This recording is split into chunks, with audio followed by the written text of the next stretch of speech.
Aconteció en aquellos días que salió un edicto de César Augusto para que se hiciera un censo de todo el mundo habitado. Este fue el primer censo que se levantó cuando Cirenio era gobernador de Siria. Todos se dirigían a inscribirse en el censo, cada uno a su ciudad. También José subió de Galilea, de la ciudad de Nazaret, a Judea, a la ciudad de David que se llama Belén, por ser él de la casa y de la familia de David, para inscribirse junto con María, comprometida para casarse con él, la cual estaba encinta. Sucedió que mientras estaban ellos allí, se cumplieron los días de su alumbramiento, y dio a luz a su hijo primogénito. Lo envolvió en pañales y lo acostó en un pesebre, porque no había lugar para ellos en el mesón. En la misma región había pastores que estaban en el campo cuidando sus rebaños durante las vigilias de la noche. Y un ángel del Señor les presentó, y la gloria del Señor los rodeó de resplandor y tuvieron gran temor. Pero el ángel les dijo: no teman, porque les traigo buenas nuevas de gran gozo que serán para todo el pueblo. Porque les ha nacido hoy en la ciudad de David un Salvador, que es Cristo el Señor. Esto les servirá de señal. Hallarán a un niño envuelto en pañales y acostado en un pesebre. De repente apareció con el ángel una multitud de los ejércitos celestiales, alabando a Dios y diciendo: Gloria a Dios en las alturas, y en la tierra paz entre los hombres en quienes Él se complace. Cuando los ángeles se fueron al cielo, los pastores se decían unos a otros: Vayamos pues hasta Belén y veamos esto que ha sucedido, que el Señor nos ha dado a saber. Fueron a toda prisa y hallaron a María y a José y al niño acostado en el pesebre. Cuando lo vieron, dieron a saber lo que se les había dicho acerca de este niño. Y todos los que lo oyeron se maravillaron de las cosas que les fueron dichas por los pastores. Pero María atesoraba todas estas cosas, reflexionando sobre ellas en su corazón. Y los pastores se volvieron glorificando y alabando a Dios por todo lo que habían oído y visto, tal como se les había dicho. Cuando se cumplieron los 8 días para circuncidar al niño, le pusieron por nombre Jesús, el nombre dado por el ángel antes de que él fuera concebido en el seno materno. Esta es su palabra. Amados, estamos en un tiempo gozoso de temporada navideña. Y lo más usual con lo que nosotros nos topamos es que instintivamente nosotros buscamos ver un espectáculo de luces. Si algo realmente importa, nosotros esperamos algo dramático. Iluminaciones, saturado de música, tiempo sincronizado y todo revelado perfectamente en coreografía. Creamos obras en las que los ángeles llegan en su momento justo. Los coros comienzan a aumentar su voz en el momento también adecuado y las luces se extienden exactamente, comienzan a encender en tiempo sincronizado.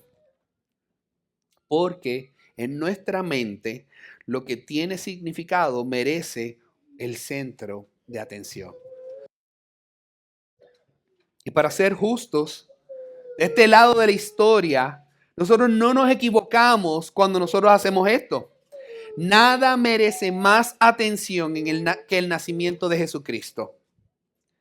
Es el evento más impactante que el mundo haya conocido. Y si fuese por nosotros, lo estaríamos declarando por toda la tierra. A todo el mundo en todo tiempo. Pero Dios no compartió nuestros instintos inmediatamente hace 2000 años atrás. Más adelante lo iba a hacer, pero no en ese momento. Lucas nos coloca a nosotros en el nacimiento de Jesús, no en un resplandor de gloria pública, sino bajo la larga sombra de un imperio reinando. Este no es el amanecer que nosotros habríamos diseñado, pero es el amanecer que desesperadamente nosotros necesitábamos. Lucas nos está tratando, no está tratando de entretenernos a nosotros, sino que nos está confrontando. La manera en que Dios trae salvación y la manera en que la anuncia revela algo profundamente inquietante para nuestro orgullo. Esta salvación no se revela para impresionar al mundo, sino para rescatar pecadores. Este es el amanecer que nosotros en realidad anhelábamos. Pero viene en humildad, es anunciado a los humildes y es abrazado en los márgenes, a los extremos de una ciudad. Dios da a conocer el amanecer de la salvación de la manera más inesperada, por medio de la humildad a los marginados, para que aquellos que reciben su paz proclamen su gloria. Este pasaje nos muestra cómo Dios trae su salvación a quienes la revela y lo que produce en ellos cuando la reciben. Así que Lucas comienza restableciendo todos nuestros instintos acerca de lo que es el poder, lo que nos lleva precisamente al primer punto de nuestro mensaje. El amanecer llega con humildad, no con poder. Versos 1 al 7. La historia en este pasaje comienza con una voz que suena como si tuviera poder. Un decreto de César Augusto es enviado. Con una sola orden, la maquinaria del imperio romano comienza a movilizarse. Las calles comienzan a llenarse y las casas se vacían. Las familias son desplazadas.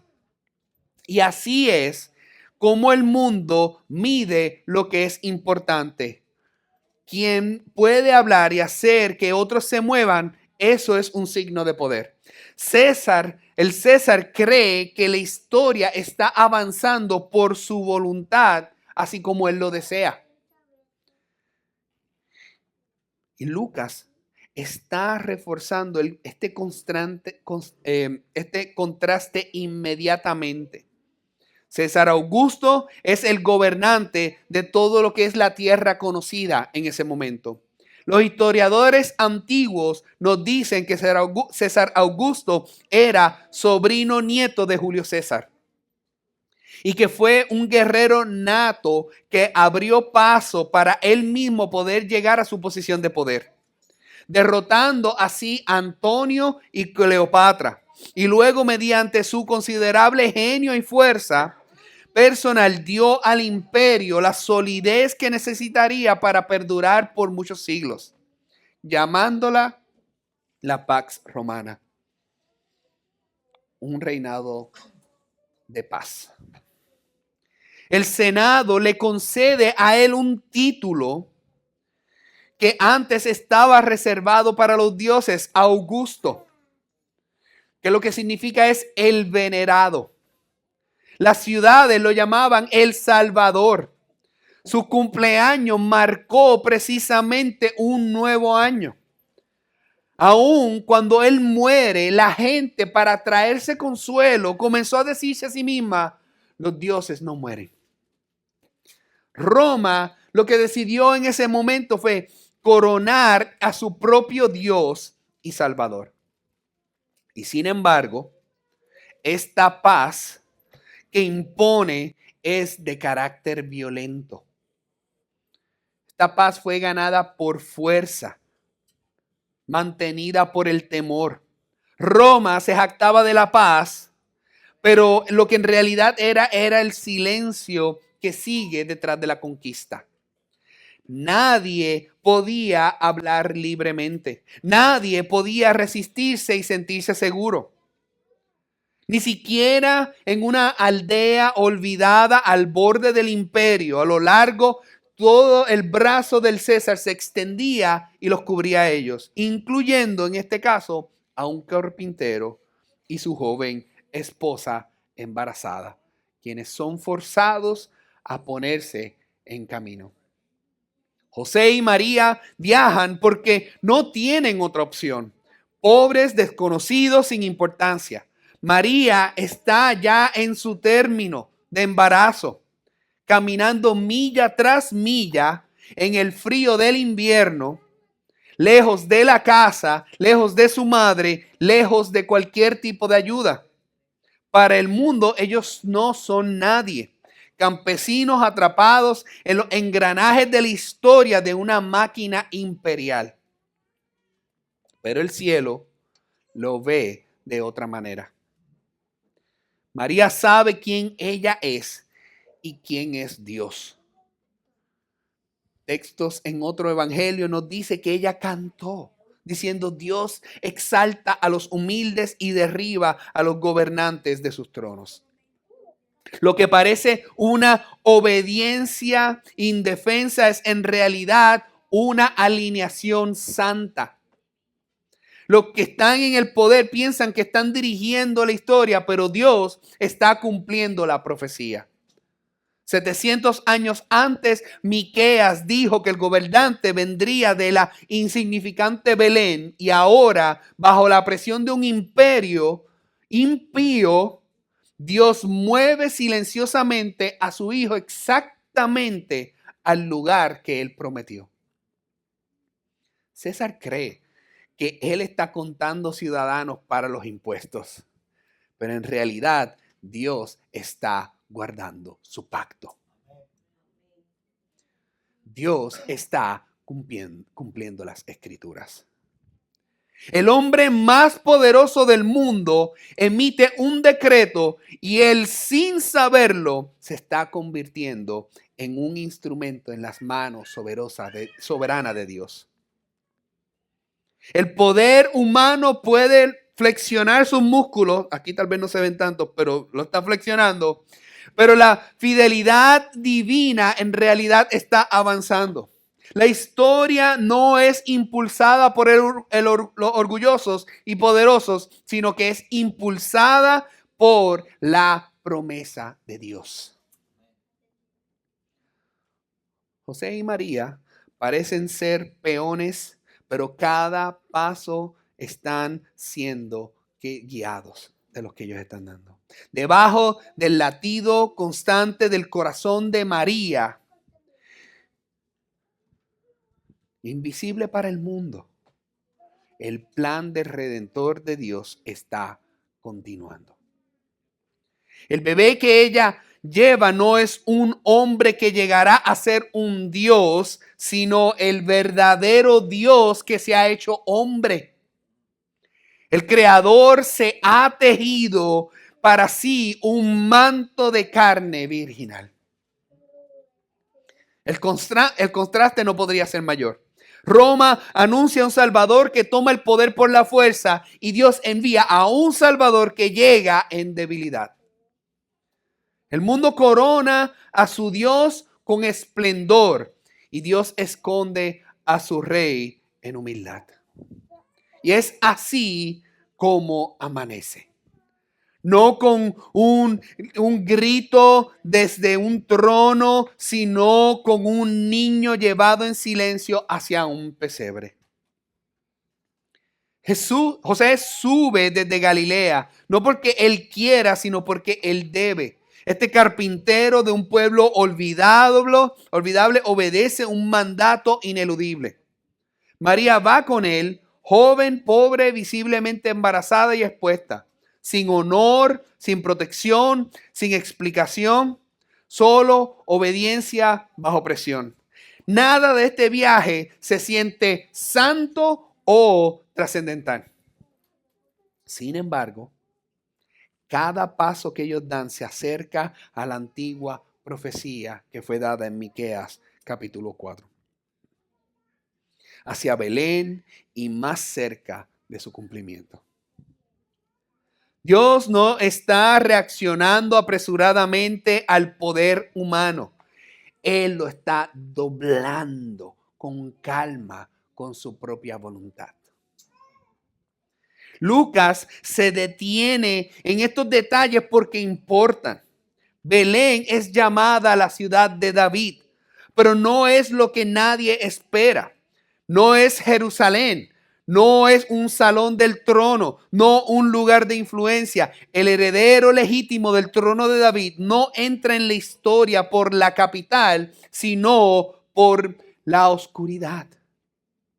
A Dios le encanta hacer estos reversos inesperados para que nosotros no sepamos cómo Él en realidad obra, no encaja a nuestras expectativas. A Él le encanta poner de manifiesto lo equivocado que están nuestros instintos de lo que es respetable y grande. Mientras ellos están allí, las palabras de Lucas son sencillas y casi subestimadas. Llega el momento, sin crisis, sin drama, solo la tranquila e inevitable realidad de un parto. Lejos de su casa, lejos de la comodidad, lejos de cualquier sensación de que este momento sea importante para el mundo. María da a luz a su primer hijo. Lucas no embellece esta escena. Él deja que la normalidad y lo ordinario hable por sí mismo. Ella lo envuelve en pañales, un cuidado ordinario, una ternura humana. El Hijo eterno de Dios es sostenido con unas manos temblorosas. Un niño llorando, necesitando calor. Depende por completo de su madre. Aquel que sostiene el universo aún todavía no puede levantar su propia cabeza. Y entonces Lucas nos da el detalle que no nos permite a nosotros apartar nuestra mirada. Ella lo acuesta en un pesebre. Y tal vez nosotros estamos tan familiarizados con esta imagen de un pesebre que lo vemos normal. Pero esto no es una cuna. Esto no es una cama. Es el lugar donde animales comen. El Salvador del mundo está reposando donde el ganado come y deja sus salivas en él. Esto no es un momento poético como tal vez nosotros o romántico como nosotros nos podemos imaginar. Esto es humillante. Y es intencionalmente eso lo que quiere llevar Lucas. No es hostilidad. No es por indignación que sucede esto. Es desplazamiento. Alguien más importaba para darle un espacio a un cuarto a un bebé. Alguien más tenía una prioridad. Así que Dios, el Hijo, es llevado a los márgenes del hogar, nacido entre animales, acostado en un pesebre. Aquel que merece cada habitación, todas las habitaciones del mundo, no recibe ninguna.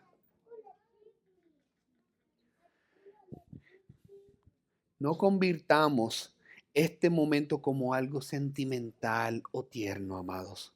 Lucas se rehúsa de hacer esto.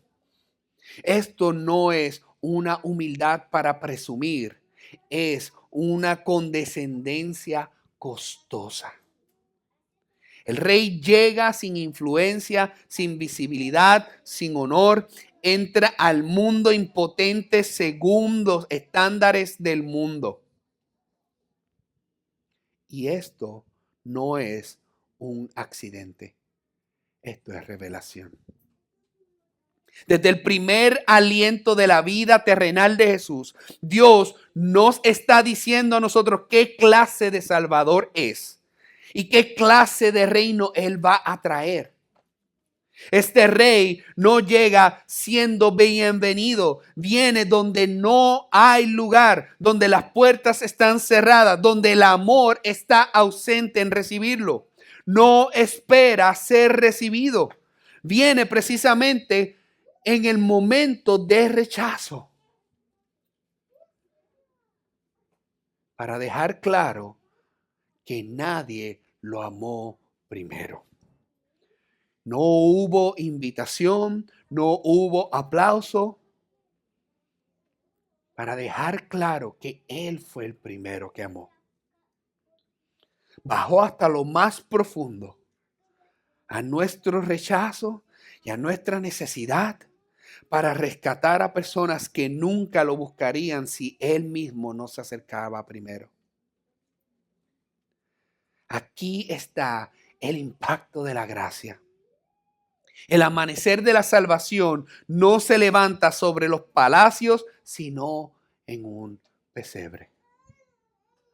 No se anuncia mediante dominio, sino mediante dependencia. Dios escoge la humildad porque la humildad es la única puerta por la que los pecadores como nosotros podemos ser salvados. Amados, estos pañales importan porque nos dicen que Él es verdaderamente humano. Él entra en nuestra debilidad sin ningún tipo de insulación. En otras palabras, no tiene protección. Toma nuestra vulnerabilidad sin excepción. El mismo cuerpo envuelto al nacer, un día será envuelto en lienzos funerarios. El pesebre ya proyecta una sombra hacia la cruz. La historia, lo que sigue es hacia un lugar de descenso antes que comience a volver a ascender. Este es el patrón de la gracia de Dios. Él hace su obra más gloriosa donde el mundo no ve nada digno de notar. Avanza su reino no por medio del espectáculo, sino por medio de su entrega. Él revela su poder al dejar a un lado el poder. Y aquí es donde esto nos confronta. A menudo buscamos a Dios en las fuerzas, la claridad y el control. Asumimos que Él está más presente donde la vida se siente impresionante y manejable. Pero el pesebre nos dice a nosotros lo contrario. Si es así como viene el Salvador, entonces es así como el Salvador nos encuentra a nosotros. No en la autosuficiencia, no en la competencia cuidadosamente presentada, sino en los lugares de carencia, de debilidad, de desplazamiento y de necesidad. El rey que fue acostado en un pesebre todavía encuentra a las personas marginadas, a los márgenes, porque allí es donde la gracia siempre ha amado comenzar. Así que no debería a nosotros sorprendernos lo que sucede después. El primer sermón que se predicó sobre el nacimiento de Cristo no fue anunciado a reyes ni a eruditos, sino a pastores en la oscuridad. Hombres marginados, plenamente visibles para Dios. El amanecer llega con humildad. Es anunciado de la misma manera a los humildes y no a la élite. Llevándonos al segundo punto de nuestro sermón. El amanecer se anuncia a los humildes y no a la élite. Versos 8 al 14. La noche sobre Belén está haciendo lo que siempre ha hecho. Estar oscura y silenciosa. Nada fuera de lo común. Más allá del pueblo, los pastores, hay unos pastores que están haciendo lo que ellos siempre hacen. Velando, están en su turno nocturno de trabajo. Hombres cuyas vidas lo que hacen es oler a oveja, a sudor y a polvo. Viven al margen de lo respetable, fuera de los ritmos de la vida religiosa, despreciados por quienes tienen poder, sin ser invitados a las salas importantes. Si estuvieras haciendo una lista de las personas a las que Dios debería de notificar primero sobre la llegada de su Hijo, estos hombres no cumplirían los requisitos. Ellos eran casi igualmente repudiados que los mismos leprosos. Pero Dios no cambia su estrategia. El Hijo de Dios entra en el mundo sin ser notado. Ese descuido no es incidental, es profético. Él viene a vivir entre pecadores para recorrer el camino de la humildad que te llevará hasta la cruz. Y sin embargo, un nacimiento tan trascendental no puede quedar sin ser anunciado.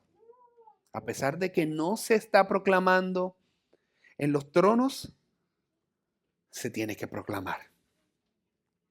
La llegada del Salvador debe de ser explicada, interpretada y proclamada. Así que Dios envía un ángel. No a los que tienen poder, sino a pastores. Esta elección es importante porque los pastores no eran admirados. Ellos vivían al aire libre, no podían guardar la ley ceremonial y eran considerados impuros, poco confiables e insignificantes. Su testimonio no podía tener ni siquiera peso en los tribunales judiciales. Ellos estaban al fondo de la escalera social y sin embargo, Dios los consideró dignos de oír primero lo que el cielo tiene que decir. Si ellos hacen, sí, estos pastores podrían hacer eco tal vez a los pasajes que nos vienen a nosotros de David como el rey pastor, sí, cumpliendo la profecía antigua, pero Lucas quiere que nosotros veamos algo también profundo. La salvación es para personas como estas, para pecadores sin nombre, olvidados y pasados por alto de la clase trabajadora. El amanecer no se levanta sobre los que lo merecen, sino sobre aquellos que están desesperados. Y si la gracia alcanzó a pastores en un campo oscuro, también puede alcanzar a cualquiera que venga a Jesús en fe. Mientras hacen lo que ellos siempre hacen, trabajando en su turno de la noche, cuidando ovejas, viviendo al aire libre, pasados por alto, no celebrados, no vistos, allí es en lo ordinario que es interrumpido por la gloria de Dios. Un ángel del Señor se les presenta ante ellos y la gloria del Señor resplandece a su alrededor. La oscuridad es atravesada y el silencio en ese momento ya es quebrado. Claro, Lucas nos dice que ellos se llenan con un gran temor y tiene todo sentido. Esto es lo que sucede cuando nuestra diminuta humanidad choca ante la santidad divina de Dios. La gloria que una vez llenó el tabernáculo y el templo ahora inunda en ese momento el tiempo también inunda el campo abierto. La presencia visible de Dios no se les da a quienes piensan que lo merecen, sino a quienes saben que no se lo merecen. Estos hombres saben que no pertenecen en ese momento. No están ceremonialmente limpios, no están preparados, no estaban buscando a Dios. Dios los ha buscado a ellos. Así que el ángel pronuncia las palabras más necesarias que cualquier pecador puede oír. No teman. Las primeras palabras del cielo no son de condenación, sino de consuelo. No teman. Esa frase siempre señala, apunta a la gracia de Dios. El Dios Santo no ha venido a condenar, ha venido a rescatar. Lo que sigue no es una amenaza, sino las buenas noticias del Evangelio. No un consejo, no instrucción, sino un anuncio. Algo ha sucedido que lo va a cambiar todo. Les traigo buenas noticias. Qué personal fue ese mensaje. Él da estas noticias, no los da para la humanidad en general todavía. Tampoco es un mensaje a la distancia. Él dice, a ustedes. Dios no proclama la salvación desde lejos, la entrega directamente a los oídos de hombres ordinarios y asustados. Diciendo que un gozo, y este gozo no es un gozo frágil o pasajero, está anclado en la historia, asegurado por la promesa, y es lo suficientemente fuerte como para echar fuera el temor. Pero este gozo se va a extender para todo el pueblo, todas las naciones. Dios está cumpliendo su promesa, su palabra. La larga noche de espera está comenzando a terminar. El amanecer ha llegado y no llega como una idea ni como un programa, sino como un movimiento. Llega en una persona. No es un filósofo, no es un reformador, no es un libertador político, es un salvador. Porque eso es lo que los pecadores más necesitan, un salvador. Luego viene el corazón del anuncio, porque les ha nacido hoy. Esto no es una teología abstracta, es un regalo personal. La salvación comienza a tener cumpleaños. Dios entra en el tiempo, el hoy. Es importante porque Dios actúa en instantes reales, lugares reales, en la historia real. Las promesas del pasado se hacen realidad en el presente. Y el niño es nombrado no con un nombre propio, sino con títulos que cargan el peso de la eternidad. Estos títulos caen como trueno fuerte. Cristo Señor. Él es un Salvador, lo que significa que hay un peligro del que no podemos escapar por nosotros mismos. Hay una culpa que no se puede deshacer. Hay una ruina que nosotros no podemos arreglar. Dios no niega el problema, sino que responde al problema que tenemos. Él es el Cristo, el Rey prometido y ungido, aquel a quien Israel ha estado esperando a lo largo de los siglos de silencio y decepción. No un Salvador temporal, no otro juez, es el Mesías que cumple toda sombra y profecía. Y Él es Señor. No César, no Augusto, no el imperio. Este bebé supera en autoridad a todo gobernante que piensa que el mundo le pertenece. La soberanía ahora yace en un pesebre. El Rey ungido, el Dios soberano. Dios les da una señal a estos pastores. No espectáculo, no fuerza, no triunfo. Un niño envuelto en pañales, acostado donde comen los animales, donde Dios les enseña cómo reconocer la salvación. Humildad, accesibilidad, cercanía.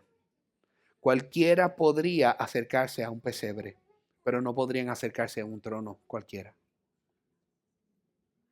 Antes de que puedan ni siquiera ellos ordenar sus pensamientos, el cielo ya no puede permanecer en silencio y de un ángel se convierte en una multitud de huestes celestiales. El cielo se llena de adoración. El verdadero ejército de Dios no marcha hacia la guerra, sino que canta.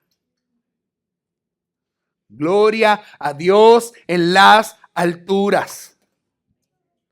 Así es como Dios anuncia su victoria. Así es como su gloria trae paz.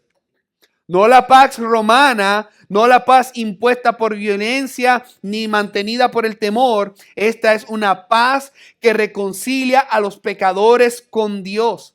Paz con Dios. Paz que calma la conciencia. Paz que silencia el temor. Paz que no puede ser fabricada, solo puede ser recibida. Esta paz reposa sobre aquellos a quienes Dios favorece. No porque ellos la ganaron de alguna forma, sino porque Él ha decidido darla sobre aquellos a quienes Dios favorece.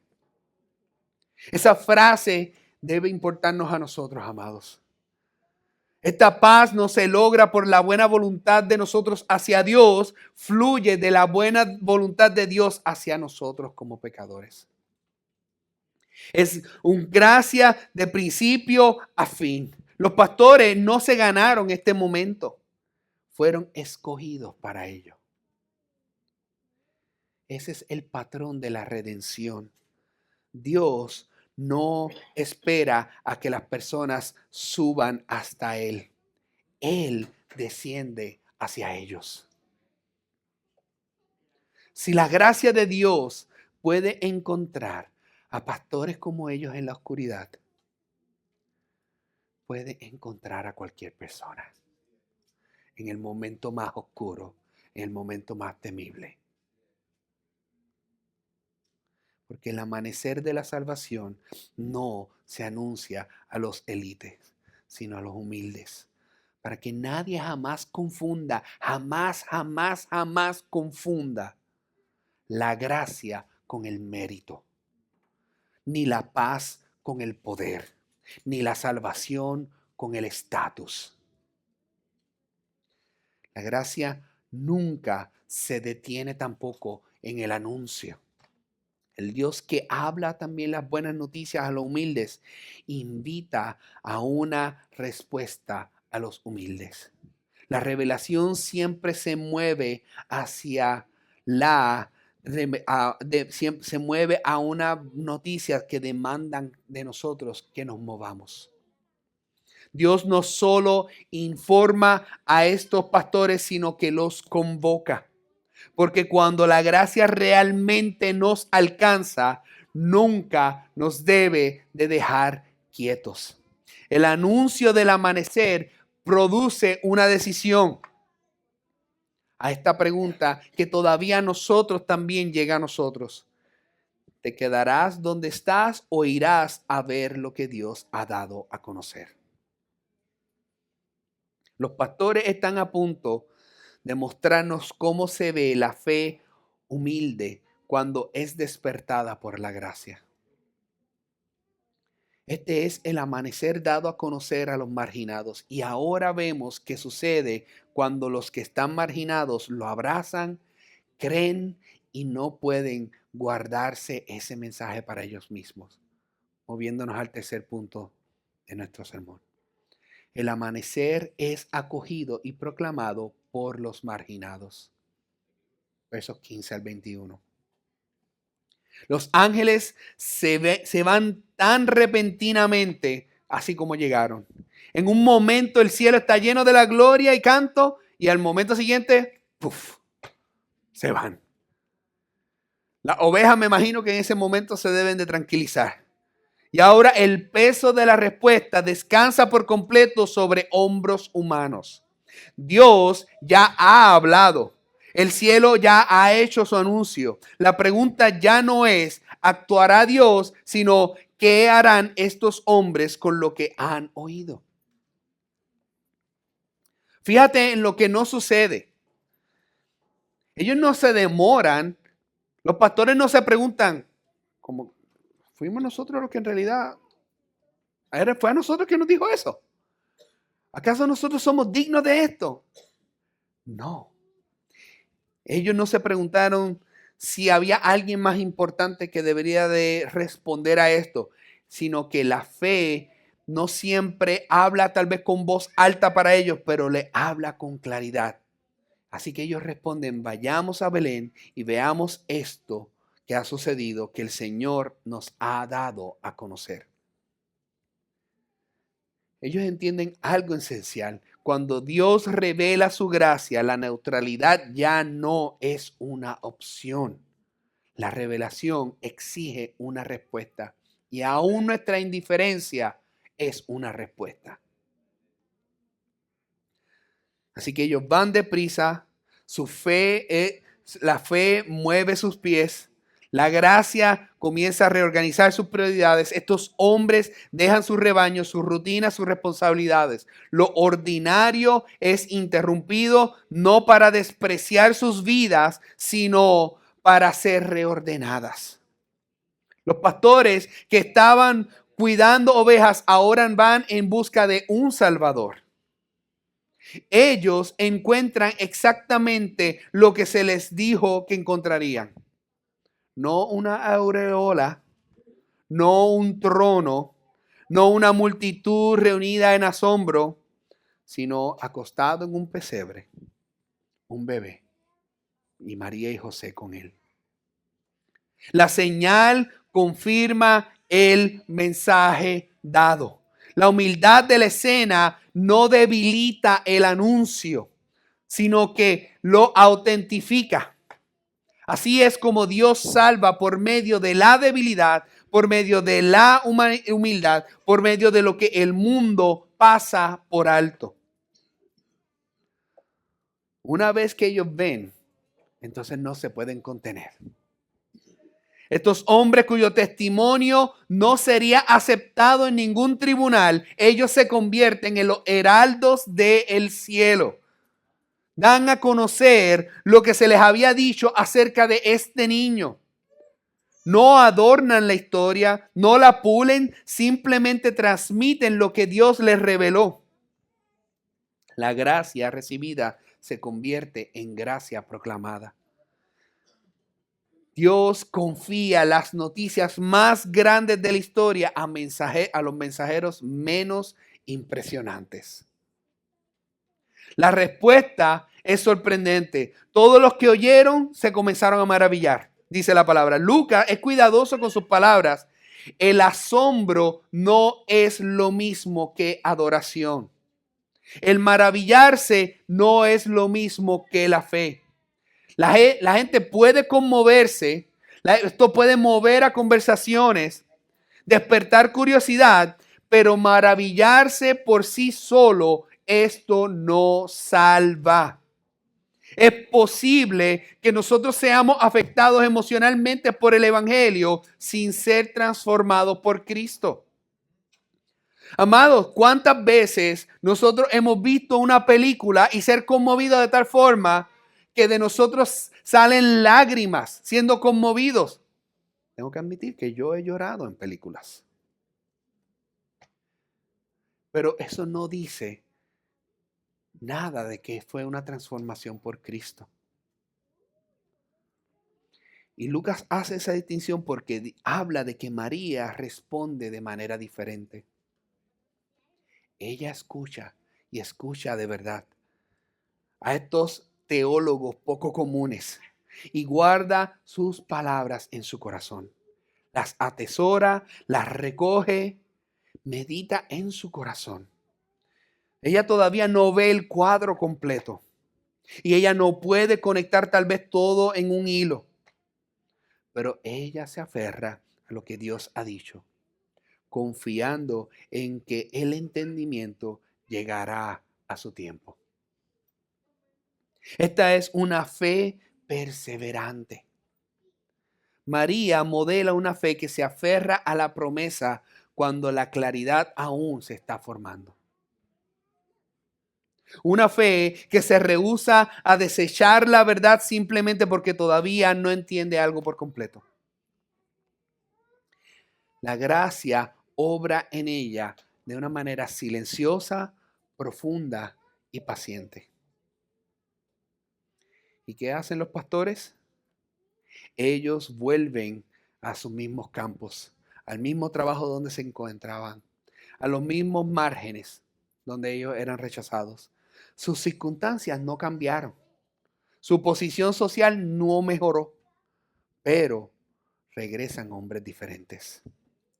Lucas nos dice que ellos regresan glorificando y alabando a Dios por todo lo que habían oído y visto, tal como se les había dicho.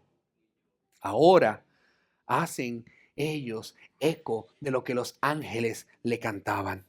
Los campos que antes solo oían ovejas, ahora comienzan a retumbar con adoración. Estos hombres, esto es lo que hace el evangelio en estos hombres. Convierte a los que velaban en adoradores. Convierte a los que no tenían ningún valor en testigos, dando testimonio. Envían a las personas de vuelta a sus vidas ordinarias con un gozo extraordinario. Los pastores no escapan de su llamado, ahora lo cumplen de una manera diferente. Mismos campos, mismo trabajo, un nuevo cántico. Y discretamente, casi como de pasada, Lucas registra un acto más de obediencia. Al octavo día, el niño es circuncidado. Se le da el nombre Jesús, el nombre dicho por el ángel antes de que fuera concebido. El Salvador se somete a la ley que vino a cumplir. Desde el principio mismo, su misión está marcada por la humildad, obediencia y sangre. El camino desde el pesebre ya apuntaba hacia la cruz. Este es el amanecer acogido en los márgenes. Dios revela a su Hijo a los que han sido pasados por alto. Ellos creen sin dudar, proclaman sin titubear y adoran sin restricción. Y regresan a sus vidas ordinarias, cambiados para siempre.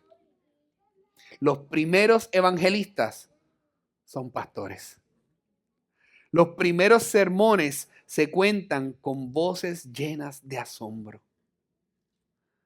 El primer servicio de adoración resuena en los campos más oscuros. Y todo ello transmite la misma verdad. Cuando la gracia te encuentra, te mueve, te envía de vuelta a tu mundo, pero te envía glorificando y alabando a Dios por todo lo que has oído y visto. Amados, toda producción navideña eventualmente tiene su fin. Las luces se disminuyen, la música se desvanece y los disfraces se remueven y el escenario se despeja. Pero el pesebre permanece. Todavía está allí como una invitación, no al aplauso, no a la nostalgia, sino a la fe. Es el mismo Cristo que vino en humildad, todavía se encuentra con personas en humildad. Todavía Él se acerca a los humildes. Todavía recibe a los que no tienen nada que traer más que su necesidad. Esta es la maravilla del amanecer dada a conocer. El Salvador ha venido y todavía viene, no exigiendo desempeño, no impresionando por el estatus, simplemente llamando a los pecadores a venir y ver y luego ir y contar. Amados, no salgamos de aquí, de esta historia, sin ser cambiados. Que volvamos a nuestras vidas como lo hicieron los pastores, llevando adoración en nuestros corazones y gloria en nuestros labios. Porque el Salvador ha venido y ahora todo es diferente.